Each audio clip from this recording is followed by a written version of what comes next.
দিন ও রাতে চুষ্ট আঙুল কখনো ডান কখনো বাঁ হাতের। কদিন পরে হঠাৎ সেদিন ধর্মতলার মোড়ে দেখা হতেই ভোদার বাবা হাতটা আমার ঘরে। আরে দাদা, কোথায় ছিলেন আমাদেরকে ছেড়ে? আমার ভোদার আঙুল চোষার রোগ গিয়েছে সেরে। কেমন করে কেমন করে বলছি শুনুন, আমরা অনেক ভেবে ইচ্ছে করে প্যান্ট গুলো ওর দিলাম করে ঢিলে। কেমন করে বলছি শুনুন, আমরা অনেক ভেবে ইচ্ছে করে প্যান্ট গুলো ওর দিলাম করে ঢিলে।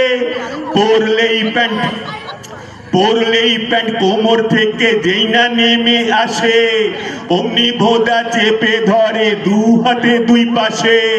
এমনি করে করে ফেরে নামে ওঠে ছোটে, ফলেই আঙুল চোষার সুযোগ।